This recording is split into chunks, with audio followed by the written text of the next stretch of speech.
Okay, here we go. Everybody, welcome to our 90-day burst call. First thing I'd like to do is welcome our panelists.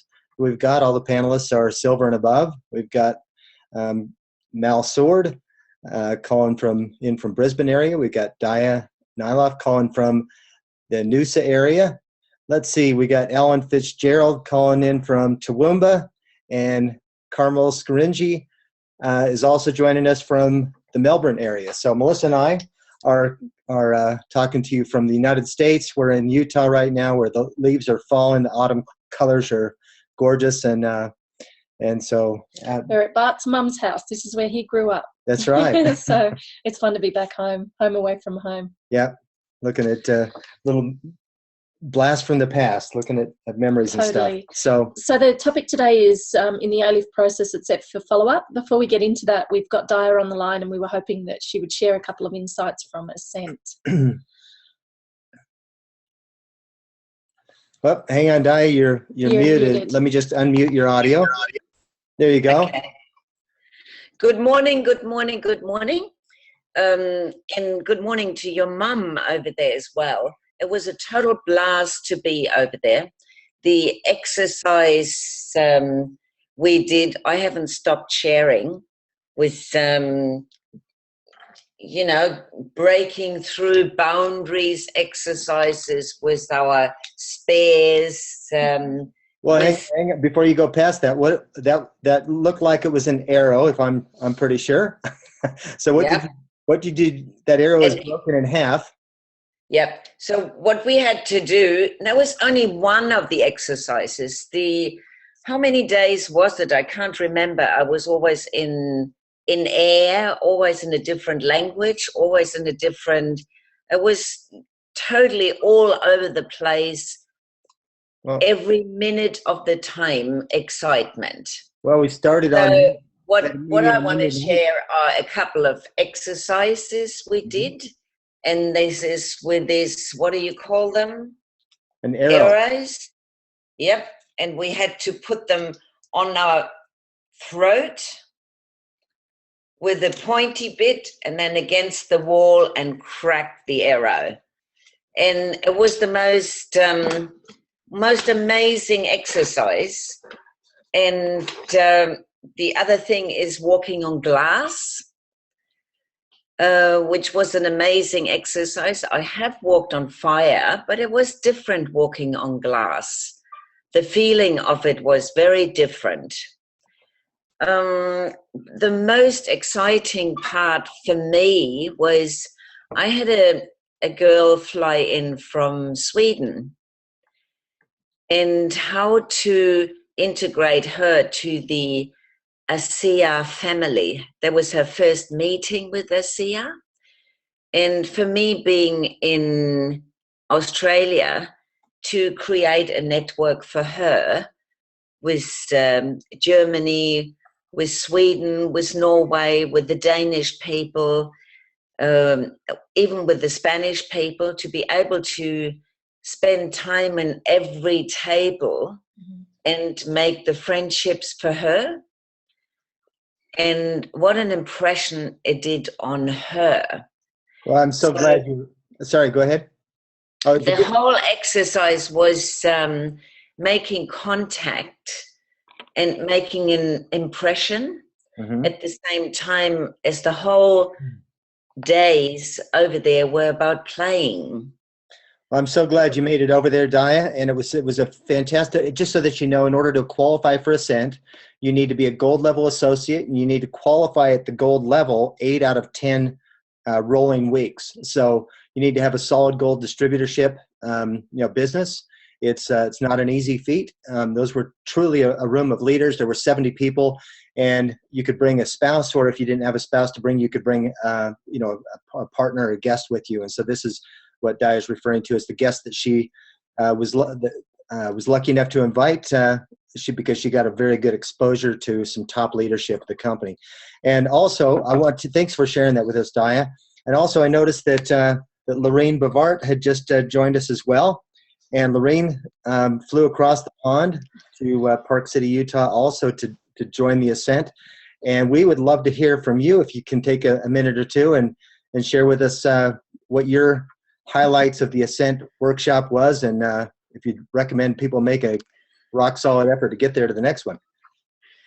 Hi guys, how you going this morning? Oh, look, I think it's fantastic to get together again with your team from Australia to travel over, and again to meet the leaders of ASEA, Tyler Norton, Justin Wilson and Kim, and also the other leaders from the other countries, to hear how they built it, their insights, what their leadership qualities they can bring to the table. It's just fun to be flown over and to be looked after, to experience. It snowed while we were there, another great place. I really would encourage everyone to try really hard to get to Ascent next year, because it's really well worth it. We're all excited to get that momentum going. We've come back to Australia. We're all working hard. So please, a really high recommendation to really strive for it next year. It was fun. It was so much fun. How'd you like walking on glass? It was great. Even though the arrow too, that was quite challenging. That was probably a bit more confronting than walking on the glass. Once my feet were on the glass, I thought, oh, this is okay.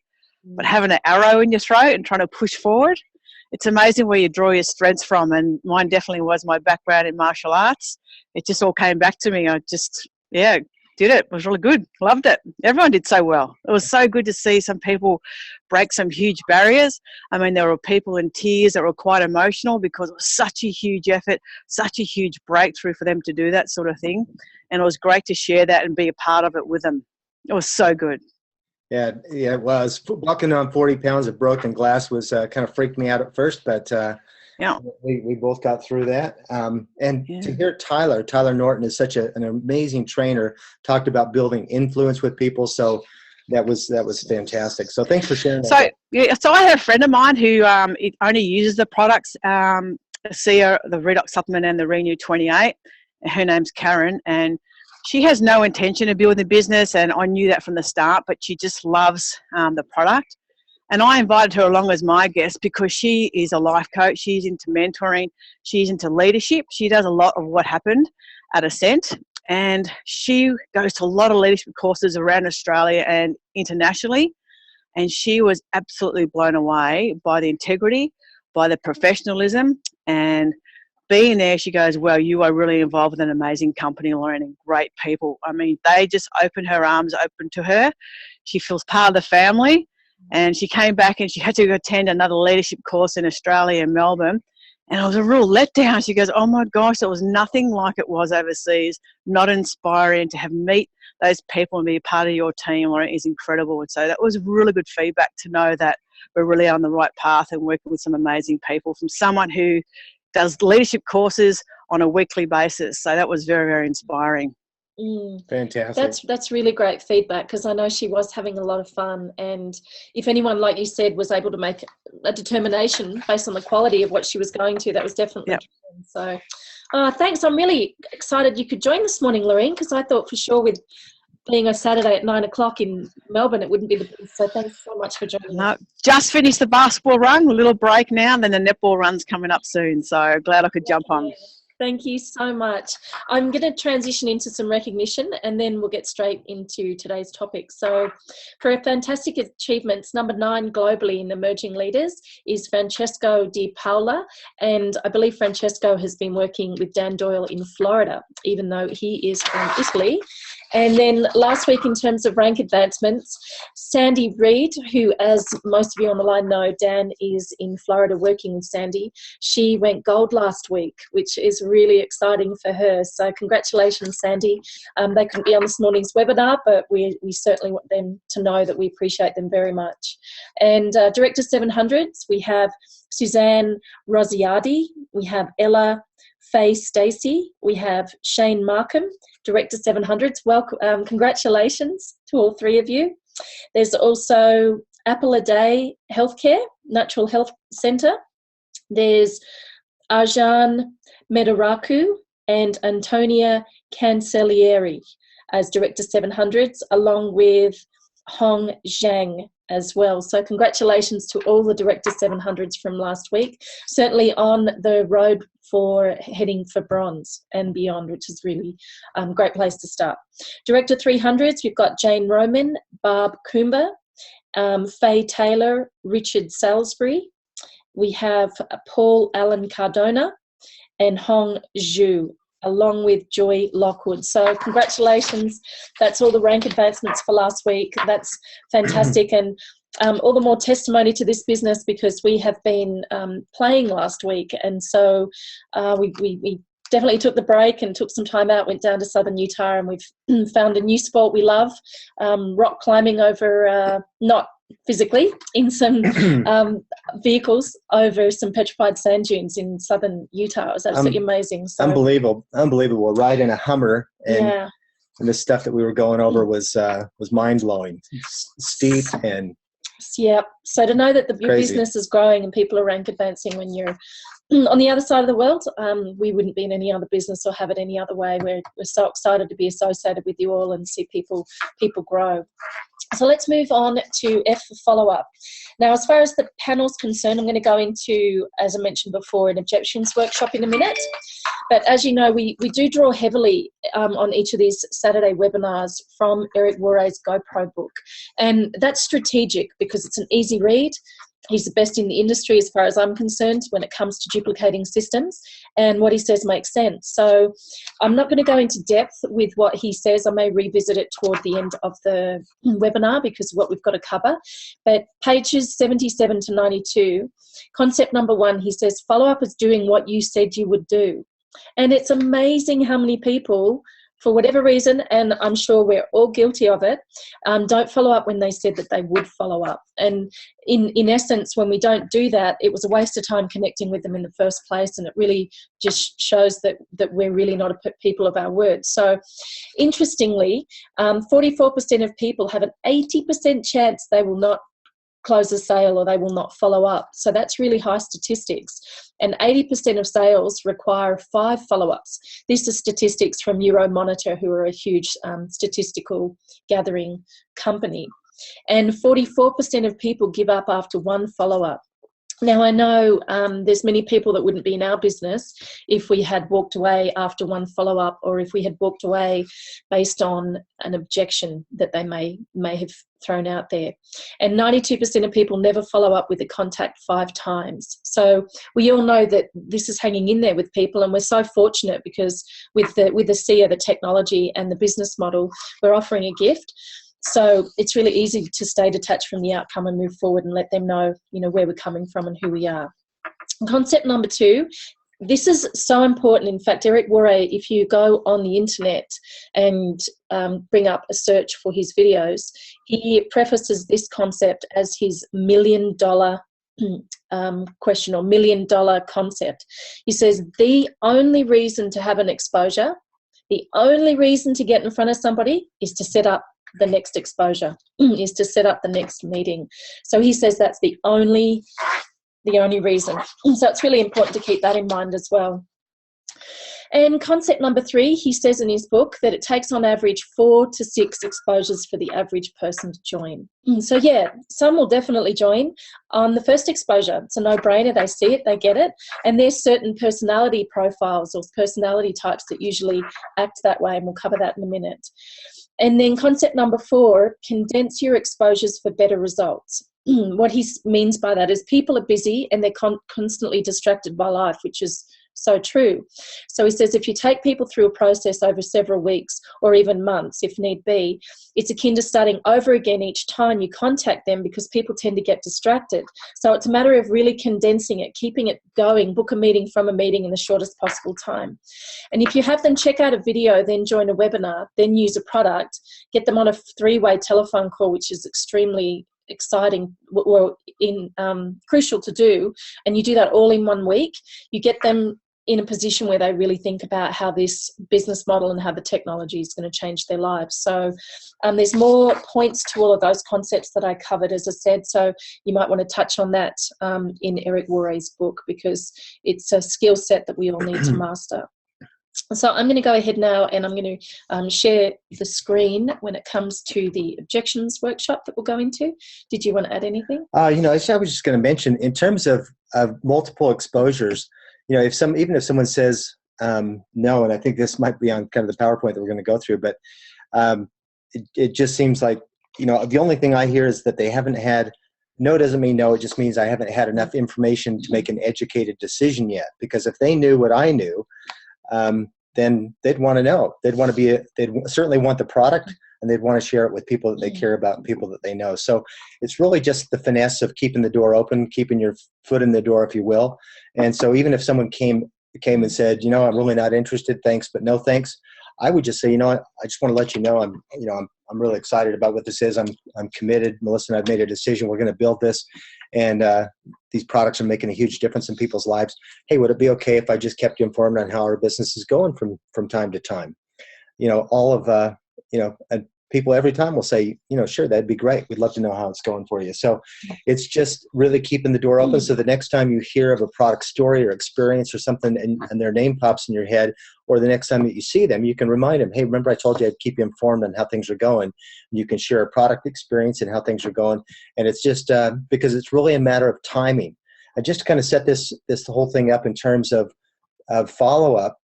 Gosh, we were prospected probably almost ashamed to admit it, but like 20 times before the timing was right for us. So sometimes it's a matter of timing, sometimes it's a matter of more information. You just want to keep the door open. Definitely. So with handling objections, it's really fun after a while when you build your confidence and you know how to handle the objections that you'll get, because they're typically all the same. You're getting the same objections, whether it's related to ASEA, the technology, to the business, or to the industry in general. So loving objections is a really great way to have fun through the process. So just moving on to the next screen. So objections really are questions in disguise. So we'll go through and show you in more depth what that means. So this is what Eric Worre says about objections. He says, don't be too fast to walk away from good people who have objections. Don't mentally shut down, and don't be scared about them either. It's really important in the early stages to do a lot of your meetings with your upline sponsors so they can help you with the objections and you can learn from them as well. And then it becomes a fun challenge. So he says, our job is to help blind people see and to educate the ignorant. It's not to belittle people and make them wrong. So some people have that personality style where they like to make others wrong, and typically, as we all would know, I'm sure in this webinar, that's not the best way to approach things. Feel free to jump in too. Sure. And there's no good or bad, just learning experiences.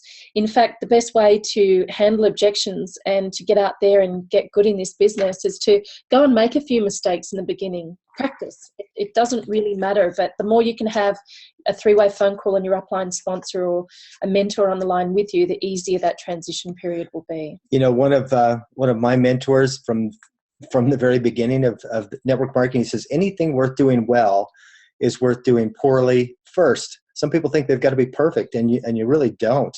It said that you can't say the wrong thing to the right person, the right thing to the wrong person. And to a certain extent, that's true.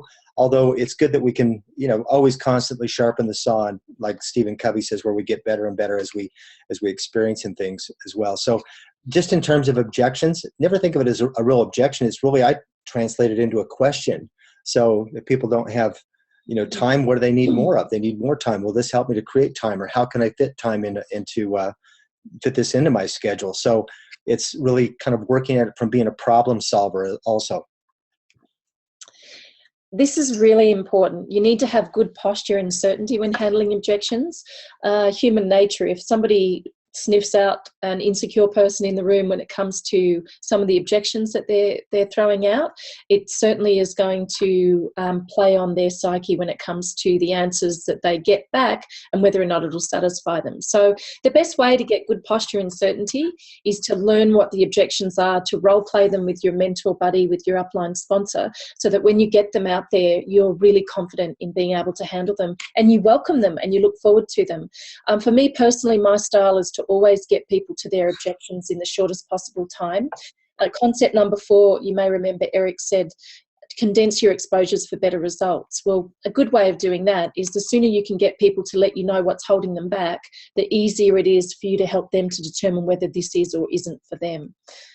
Yeah, in terms of posture and certainty, I think it's important to kind of, when you're making a call, Yeah, it really is about posturing yourself. So what is your posture like? Are you breathing? Are you breathing, shallow? Are you sitting with, slumped over? Because if you're in that state of posture, if your physiology is in that state, you're probably not going to come across with the certainty that you really want. So, if I'm on an important call, sometimes I like to stand up and walk around. I like to, walk around maybe outside, or we've got kind of a courtyard where there's a water fountain or out by the canal.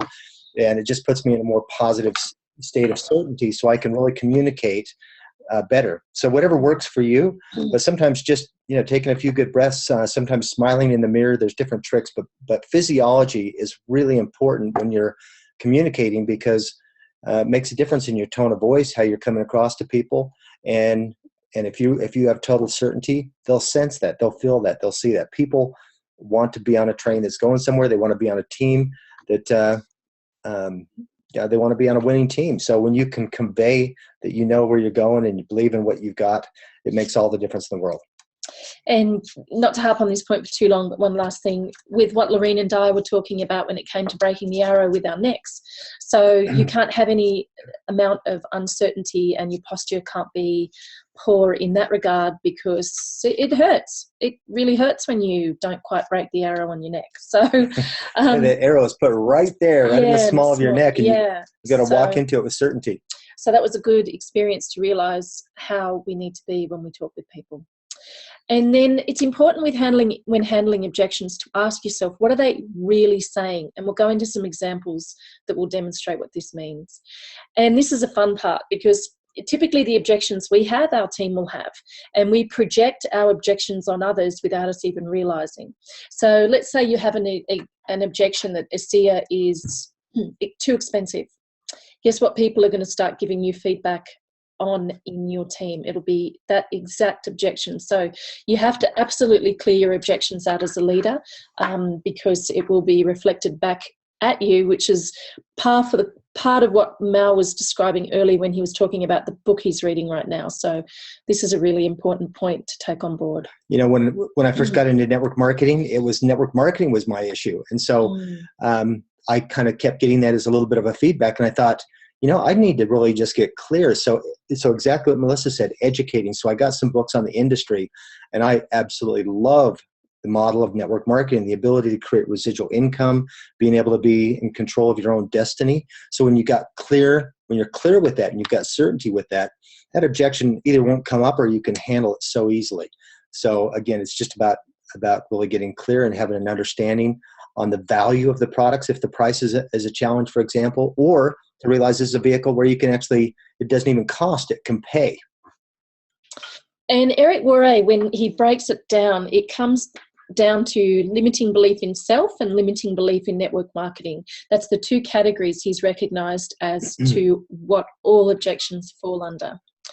And then people with objections generally ask the questions or have the objections because either they want to sound smart, they need further clarification, they're working on understanding the business or the products better. Some people just have a natural reflex reaction of saying no. They have limiting beliefs, or they're looking to genuinely get rid of you. So that's absolutely part of the reason for objections too. And when you get better at reading body language and sensing where people are coming from, you absolutely know the difference between whether or not someone's needs further clarification or whether they're just generally not interested, they're not looking, and they absolutely want to get rid of you. Okay, so let's look at the concepts. Now, with these concepts, when it comes to handling objections, they can be used in any order that suits you.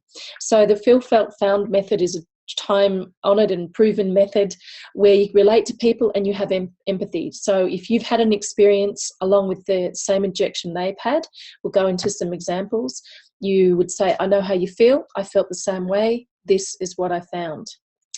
And you can also ask for clarity. So answer a question with a question. We'll get into that. Eric Worre threw this out. Don't play to win. This isn't about you. So most of us, I believe, on this call and people associated with ASEA, they don't play this way. It doesn't naturally attract this type of business person, but some people do play to win. I say, so questions. If I, would you? So that's huge. Big Al Schreiter, you might know that name. He has a lot of information on the internet about the if I, would you. Or you can ask a question, do you think you need to be a successful salesperson to succeed in this business? And we'll go into an example of that in a minute. Alan Peace, Questions Are the Answers. He has a phenomenal book that is brilliant at uncovering people's hot buttons by asking the right questions when it comes to building your network marketing business. Now, telling stories is a really important concept, whether they're your own testimonials or testimonials of others. You will need a little inventory of some great stories to be able to share when handling objections. So as I said, the order doesn't matter, and no matter what objections you get, use these concepts in whatever order you want to, but always stick to the same concepts and you'll get through. Yeah, so just kind of looking at this overall, for example, we have a gift. It's a gift of health. It's a gift of wealth. And if we really just pay attention, kind of come back to the second one, it's not about you. If you just stop and think, how can ASEA be a blessing in these people's lives? It could be about the products. It could be about the business opportunity. It could be about someone they care about, someone that they love. Could be from the standpoint of prevention. But if you just really listen and learn though, and you build rapport and talk to them, you'll find out what those hot buttons are, and you'll be able to relate that to the stories or the questions. And so it's just a matter of really listening. And again, it's not about you, it's about them. So all 59 objections are reduced down to those two categories, as I'd mentioned earlier. So let's look at a limiting belief about themselves. So Phil felt found, as I said, I found the limiting belief about myself wasn't really true. Let me tell you a story about me or a person you know who overcame that objection. And this could be some of the limiting beliefs that you may hear that relate to people in terms of being about themselves. So I'm not that type of person to do a multi-level marketing business. I could never do what you do. There's no way I'm going to annoy my friends or family. I'm too embarrassed to tell them about this. If they were to find out I was in network marketing, I just wouldn't go there. I'll tell strangers, but not my friends and family. There's no way I can see myself doing this. Or I'm not a salesperson is a common one. And some people just generally don't like to talk to others. So these are all limiting beliefs about themselves, and we'll look at ways around that. Eric's strategy is you can act surprised when people say that. You can ask yourself, is it really true? And what are they really saying? So I'll pull it together now where you can break that down a little bit. But first we'll look at limiting beliefs about network marketing. So let's say someone says, I just don't want to do MLM business. It's not for me. So what are they really asking? So they could be asking, show me how I could do this without having to become a different type of person, or show me how I can do this and maintain my integrity and credibility. Perhaps that's where they're coming from. Or you can use, I know how you feel. Some people in my business have felt the same way, and then share a story about how they overcame that discomfort being involved with an MLM. And we'll go into that further, but typically that's usually about thinking about themselves and being affected by the opinions of others, rather than, as Bart had mentioned earlier, realising the gift of ASEA, both the technology and the business model, and getting out of the way by being the messenger and not the message. I was just going to mention, exactly what it says. This can be a personal story or someone that you know, you can share someone else's story. But just on this particular note, look, I understand exactly how you feel. I felt the same way. When I met the people who were behind this and I understood the story of what ASEA was, the profound technology, how this can make a difference, and the integrity of the people behind it, it felt really good. And it's, let me just tell you what I found. I found that this was the most amazing product, technology, and opportunity that I felt like was a gift. Felt like I was on a magnetic mission to share it with the world. So it doesn't really feel like selling to me at all. I love the industry. I love the people that are involved with it. And that was a discovery process. So again, feel, felt, found. It's relating to how they feel personally or someone else's story, and then what you found. Eric Worre is huge when it comes to share, feel, felt, found, and then ask a question. So if I could show you how to do this business without changing who you are, would you be willing to take the next step?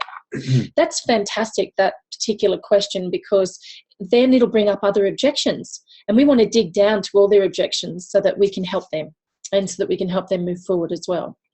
And for me personally, I always like to use this last concept first. So if someone says, I think I'd feel uncomfortable doing an MLM business, for me, I want to know straight up front, what do you mean you think you'd feel uncomfortable? Because I really want to drill down on where they're coming from. Maybe ask them, have you previously been involved in the network marketing industry before? So I like to start there to dig down to really what's going on, what they think, and perhaps what their misperceptions may be, and then do the feel, felt, found after that. But as he said, to reiterate, it doesn't matter what order. Okay, so let's look at I don't have time. So is that real? Well, no, they're telling you that you haven't shown them enough information for it to be worthy of their time. You haven't shown them enough value yet. So when you say you have no time, what does that mean? And give them an opportunity to explain, I've got kids and this commitment and that commitment, and I train here and do this, that, and the other. People will always, as you know, find time for what's important for them and what's important to them. So get some clarity. How much time do you think this business will take? Because if you're approaching them and you are an ASEA associate full-time, perhaps they think they have to be full-time at this business in order for it to succeed. And we all know Debbie Wetzler's story about succeeding on 20 minutes a day. So we can help them move through that.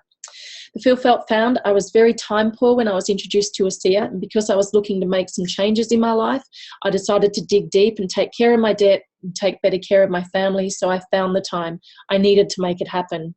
Or, I took a hard look at my life and I stopped watching TV. I found the time because that was important to me. Now, actually for us, we can honestly share that we don't have a DVR in our house. As soon as we became ASEA associates, that got disconnected. That got sent back. We don't watch anything DVR-wise because we needed to create the time. And we absolutely dislike watching TV because of the ads. So that really helped to solve a big problem for us. Okay, let's look at some of the ASEA objections we may get. So this is a limiting belief in network marketing. You may or may not have received this one, but it's out there. I've read up about ASEA and it's a huge scam because it's just expensive salt water. Yeah. So what's this really? So they're saying, I don't have enough information to make an educated decision yet. Or they're saying, I don't want to lose credibility with my friends and family if this is a scam. And they're saying, I need to understand the value of ASEA more. Because if they're thinking it's expensive, they don't understand the value yet. And it's our job to help them get clarity on that. So feel, felt, found. I've come across other people who felt the same way, and this is what they've found. Now, I'll break that down on the next slide, so we'll continue through with the other concepts. And then you can ask the question, so if I could prove to you that this is not a scam and it's not just expensive salt water, would you be willing to take the next step? Like I said, that's a great way to uncover more objections if they have any, or to move them forward really easily. So yet again, what do you mean it's a scam? Or what makes you think it's expensive salt water? So we really want to find out where they're coming from. Okay, so let's look at the feel, felt, found on that objection. So you could say, ASEA is definitely not a scam. There's no way I'd put my credibility or integrity on the line. That's why I made a decision to educate myself on what ASEA really is. ASEA was founded in 2009. They've been debt-free for 7 months post-launch. They've generated over $200 million in revenue since then, and this doesn't happen if the product doesn't work and the company's a huge scam. The ACCC would have shut them down before now. I can understand why you might think ASEA's technology is expensive salt water, because if you read the label on the ASEA bottle, it lists the ingredients as salt and water only. This is what I found. ASEA sends a sample from every batch of ASEA to Bioagilitics. They're a leading research laboratory who work with 21 out of the top 25 pharmaceutical companies globally. They certify that there's trillions of stabilised molecules in every bottle of ASEA. They work with ASEA on quality control. Now, this may be too wordy for some of you, so naturally develop your style, your wording, and help them with that objection. Yeah, I mean, obviously Google is not a research engine. It's not a search engine. It's a research engine. And people Google have their. It's not a research engine. It's a search engine. Did I say it the opposite? Yeah, that's okay. Anyway, One of those things. Yeah, so the point is just to let them know that people have their own agendas. Anybody can put anything on the internet nowadays, so it's important to get the good information. There's people with agendas out there. One in particular that tends to kind of rank up high on the search results. So that's why it's important to make sure that they do get good information. And the way that Melissa has presented that, if I could give you the information to know that this is the real thing, would you be willing to take the next step? Absolutely. Or you could say, look, I agree. If ASEA was just salt and water, it would be expensive. To me, it's an investment in my health, and there's no way I would stop taking it for anyone or anything, especially because of my results. You can share a testimonial and let them know that you did a little research to find out what the molecules do in your body at a cellular level, and there's no looking back for you. So I think you get the main point on this one. Another limiting belief in themselves: the cost is prohibitive. I don't have the money. So yet again, they're really saying, show me the value. And so the feel, felt, found could be, I know somebody who felt the same way. If the product was sold via the pharmaceutical industry, you'd probably only be able to access it via a prescription, and the cost would be astronomical or prohibitive because they'd need to recoup the money needed to take a pharmaceutical to the market. Or maybe you could say, because I understood what these molecules do in the body, I couldn't afford not to be on the product. And I found that it pays, it doesn't cost. So you can find your solution about handling it. The thing is, with these in particular, it's really great to role play what our answers are with others so that we can really nail it. Yeah, the other thing to remember, if anybody ever brings up cost, that the price of the product is an objection, it's really not a matter of cost, it's a matter of value, because people will spend money on what's important to them.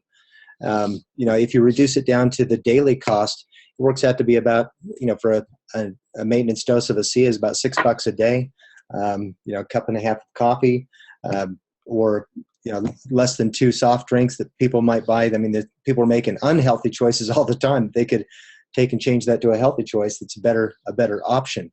It's just a matter of redirecting, where their priorities are, perhaps. And if they understand the value, they will absolutely make it a priority. So a question to move them forward: if I could show you how to do this business where it pays and it doesn't cost, would you be willing to take the next step? And maybe the next step is looking at more information, but we just want to make sure that they're willing to move forward. And like I said, which I prefer, what do you mean the cost is prohibitive? Or it's cost prohibitive compared to what? So then we can really get an idea as to where they're coming from and what they mean. Okay, another limiting belief in themselves: I couldn't do what you do, which means show me how I could do this without having to become a different person. So the feel, felt, found: I found compelled to share what I discovered with others because of the results that I've seen. I didn't make this about me. It's too important for me not to share with others. You'll find that when you can completely change a life, there's no price that you can put on this, and that's why I do this business. That's why I share this technology. We may have mentioned in the beginning, but to get back to it, the worst thing you can do is invent a story and pretend it's yours or pretend it belongs to somebody else with handling objections, because people will sniff that out. So you absolutely have to come from integrity and get together those testimonials and go to events so you can gather a library of them to know what to share and when. Yeah, absolutely. So the question: if I could show you how to do this business without changing who you are, would you be willing to take the next step? Or what do you mean you couldn't do what I do? Be interesting to see what they think that we do. Or do you feel as though you need to become someone else to do this business? At the end of the day, this kind of goes hand in hand with I'm not a salesperson, which might be another objection you have. But the reality is that we're all salespeople. If you're married, you sold somebody something. If you've got kids, you're constantly selling people. And we always tell people about a good restaurant, a good movie, a good place that you stayed. It's just a common thing that we do. So no one has to do anything different. We just feel like we're on a mission to share this. Everybody needs to know about the technology. So I could never approach my friends and family. There are some people out there that, as I mentioned earlier, there's no way they're going to tell their friends and family about what they know. And this is yet again, show me how I could do this without having to become a different person or without losing credibility or whatever. I mean, really a place to start would be, what do you mean you'd never approach your friends and family? So the feel, felt, found, share your own, like I said, or somebody else's. This is what I found. ASEA is a huge gift. Personal spelt wrong, but I developed a personal responsibility to share with others. after I did a little bit of research and found out what this was. This is a cause. It's meant for humanity, and it's not about me. And that's why I'm here sharing this with you today. And you can share the story of it being, it bypassing the pharmaceutical route. You can share the ASEA Genesis story there as well. Because all of you, I'm sure, definitely share with your friends and family on this webinar, because you know what it is that you have your hands on. And so that's the gift we're offering to others. So the question, if I could show you how to do this business where you absolutely would want to tell your family and friends about it, would you be willing to take the next step? So what do you mean you could never approach your friends and family? That's what I mentioned earlier. So Bart addressed this. I'm not a salesperson. So the Phil Felt Found, he'd mentioned, you know, you sold your wife. Have you ever recommended a movie or a restaurant when you had a great meal or saw a great movie to other people? You could say the more I looked into the business, the more I developed a personal responsibility to share ASEA's technology with others. We're going over the same sort of feedback, and I'll get to this point again in a second. So to me, this is sharing, educating people on what this is. It's ultimately up to them to make a decision to move forward. I'm the messenger and not the message. And some people do say no, and that's perfectly okay. At the end of the day, and at the very least, they typically will get the product for themselves. You know, the word salesman, I always kind of find this to be intriguing, because there's a lot of stigma around the word being a salesperson. If you stop and think about the last time that you really enjoyed the experience of purchasing something, someone really gave you, I'll bet, some phenomenal customer service. Could have been when you bought a home, a car, when you bought, you know, a nice outfit.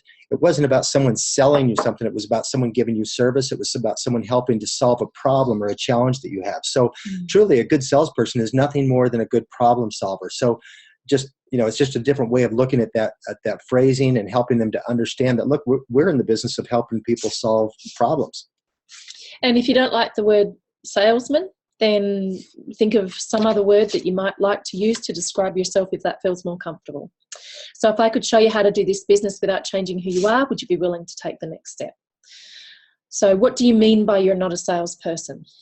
Okay, you get the point. It's all coming down to essentially the same style of approach when it comes to handling these. And you can see as we run through this that it's easy. There's only like 3 or 4 things you actually really need to know, and you can handle any and all objections that you get out there.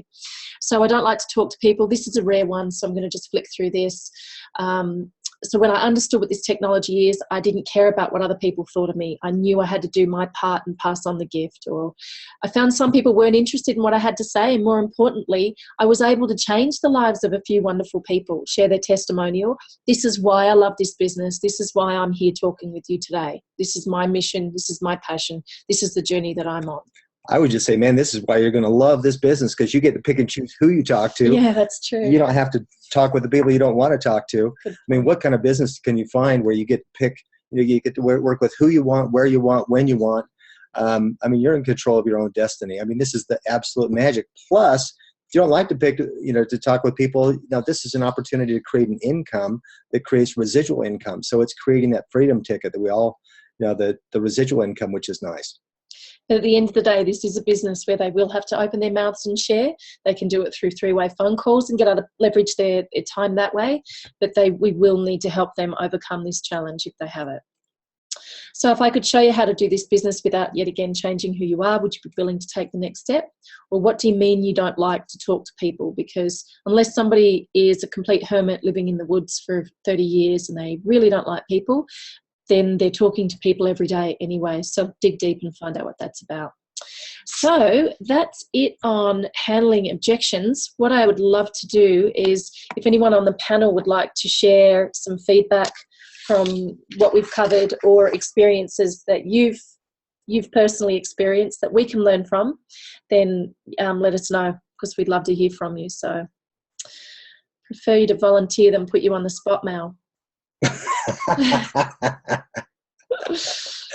I'm thinking about it, John.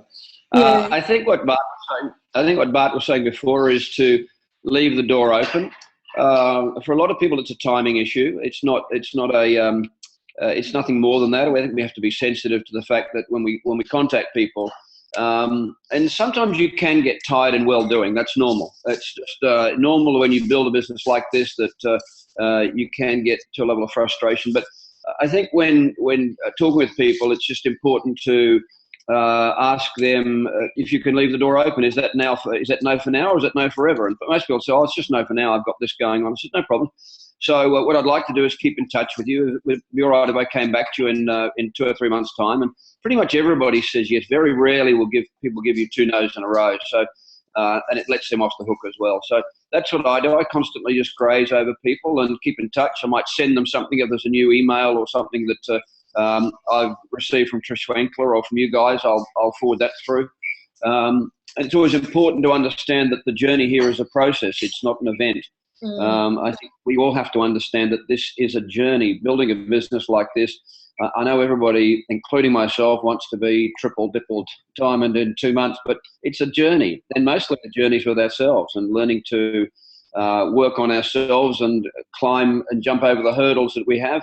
But in dealing with people at the front level, I think what Bart was saying, it's really important just to leave the door open with them. So that's what I kind of do. I do try and work through their objection. If I sense that they really don't understand what I was trying to communicate with them, then I will try and clarify that. And a lot of that's people skills. I try not to be too abrasive, confrontational, which when I first started was because I came out of a sales background. So I was always trying to close people for the deal. And it's not about that. It's just learning to communicate to people and meet people where they're at, whether they're in your business now or not. So just being sensitive to people and trying to empathise with people, but also trying to never burn a bridge. I guess that's what the message is. Don't burn your bridges, because that person that just said no to you might become the largest leader you have in 12 months' time or 14 months' time. And is it worth being patient to wait for that person? Well, if you burnt the bridges, you won't get him back. They'll end up going into somebody else's business. So it's just about, I think, leaving the door open. Absolutely. Thanks, Mel, because when it comes to that objection PowerPoint, some of those can be a bit in your face, and they're textbook. A lot of them are textbook standard answers that have been around for like 20, 30 years. So yet again, like Mel said, you've got to be sensitive and really adapt it to your wording. So perhaps when somebody's sitting there sharing something, maybe you could say, look, repeat to them, look, just so that I understand where you're coming from, this is what I'm hearing. Is that correct? So you can really dig in your own style, but to be able to push through the objections rather than have your objection and then say, well, okay, I've got an objection, but that sounds great. It's not for you for right now, and I'll call you in 6 months. Is that okay? Like Mal said, you've got to do a little bit of digging and don't be afraid to jump in there and find out where they're coming from, because at the end of the day, we don't know who they can help. It may not be for them, but they could lead you to your next triple diamond, or they could lead you to somebody whose life on a health cellular level is transformed and they'll never look back. So yeah. Thanks, Mal. And Di, you're excellent at following up with people, and obviously in that process we handle objections. What any thoughts you'd like to share with us? Well, sorry, hang on. You just need to unmute you. You are unmuted. The most important thing is for the individual. If you look at it as a business, or if you look at it as a passion, I will never step out of doing the passion. I will never step out of as the respect for another person to find out where they are, what state they are in. It may not be the right time, but making friends for me is always a matter of staying friends. It doesn't matter what. We all go through thicks and thins, and it is a matter of staying friends and approach them maybe a little bit later. It's not a matter of breaking or burning bridges like Mel just said, beautiful. It's about staying a friend. It's about making an impression. In my case, that is not for everybody, but in my case, it's not a business, it's a passion. Yeah, absolutely. Carmel or Alan, did you want to share anything before we move on? If not, that's cool. I just wanted to give you an opportunity. So hopefully that has given you a bit of an idea of how to move forward.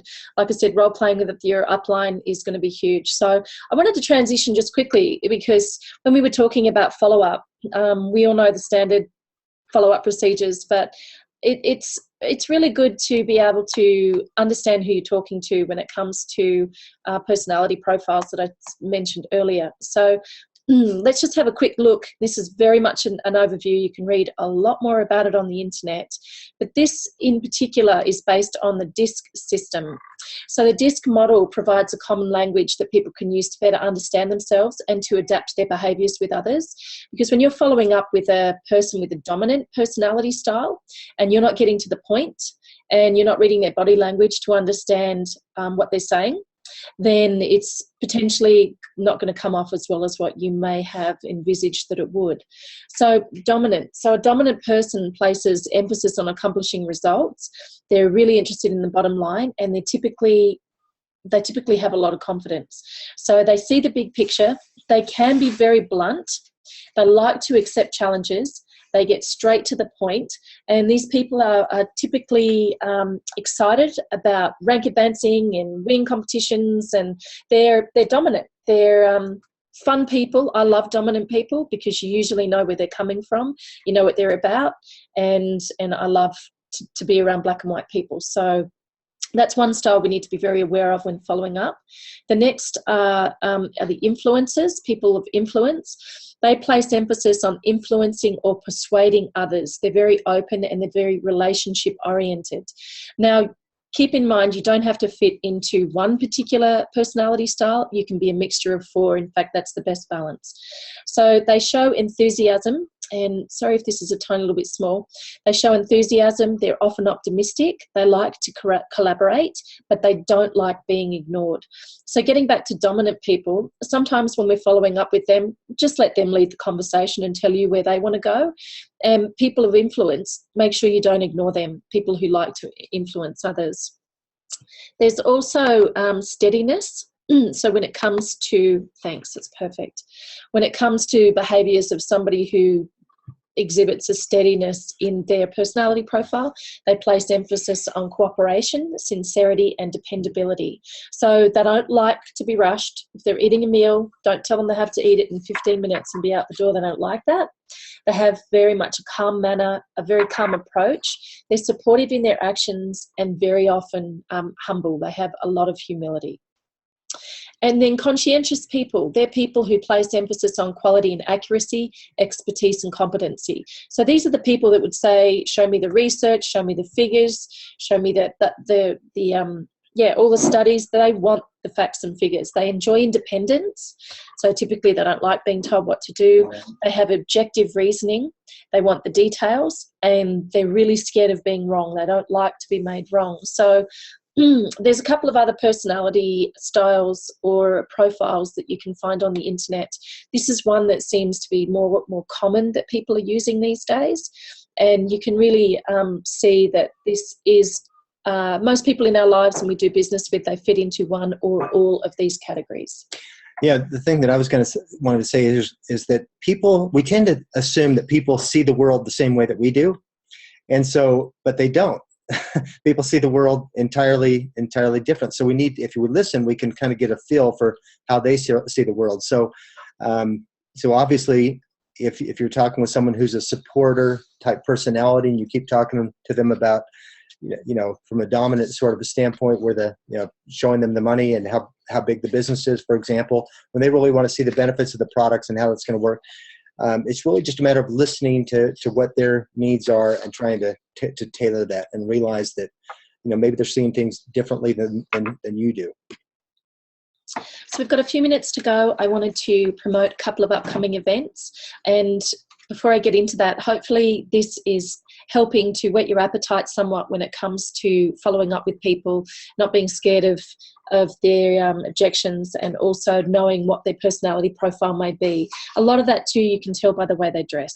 So a dominant person is usually in a really nice suit, straight tie, clean shoes, female, sort of business oriented, in work suits as well. You can really see as you break this down who you're talking to and how your approach could be to improve the outcome of the situation. So these Zoom webinars, we've changed it to 8 o'clock Queensland time, and the southern states, Victoria, New South Wales, it's going to be 9 o'clock, and Auckland, it will be 11 o'clock. It stays the same for now for the USA, for Mountain Pacific Central time. I know I missed one of the time zones there, but stays the same for a few weeks until that time zone changes as well. Now, the Discover ASEA webinars that Stevie Aquilina and Maria Hopwood have been hosting on our behalf in our absence, they are 7 p.m. Queensland, 8 p.m. or the same time that it previously has been in the other states. Obviously, adjustments for WA and Auckland, it'll be 10 p.m. So that's 7, 8, 9, yep, that's pretty late there, but they're still on, along with Stevie's webinars on a Tuesday for New Zealand as well. Trish and Bob Schwenkler, we need to let you all know, we spoke with Justin Wilson last week. He is coming out. He's going to Brisbane, Sydney and Melbourne. He's what's his title? He's the Vice President of Global Sales. Yep. So, yep, he's the man. He's joining Trish, and he's going to be here with the tour. Also, Kim is going to be joining. It's going to be Kim as well? Yeah. Oh, excellent. Kim's coming, so it'll be a great event. We really want to promote that. We want to have a great turnout for these guys. Yeah. Everywhere, including Cairns. Get your tickets, because the last time we had a corporate event, they sold out. So make sure you get your tickets. And we are promoting Bob and Trish's tour on every webinar. So the reason being, this is the last big opportunity for the year to really get some people there to the events to really grow your business in a substantial way. So we want to really make sure that you've got your tickets for that. Thought for the week: your success will be as good as the plan you make for yourself to implement what you learn. That's from Michael Oliver. And also, whatever we consistently focus on becomes our idea of reality. So that's from Anthony Robbins as well there, because you know how much we love him.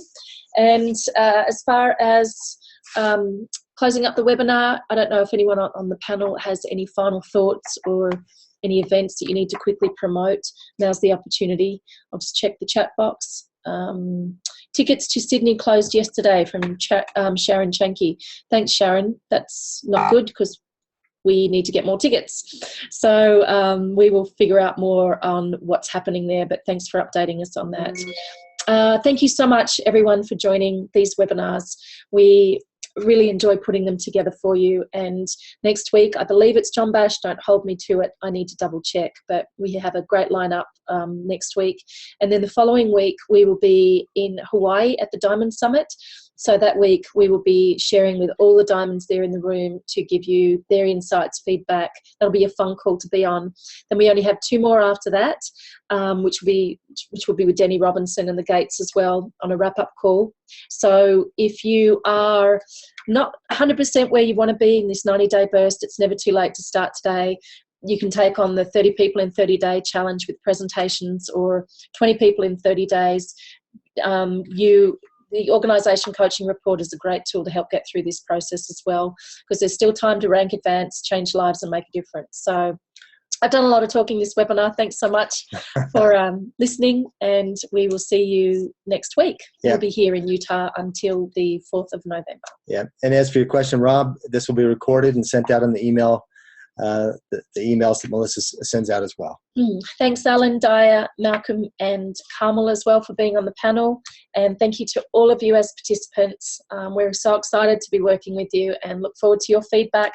We're open to any and all of it. So thanks again, and we'll see you soon. Great times ahead. See you, everybody. Thanks. Bye-bye. Bye. Hi, Carmel.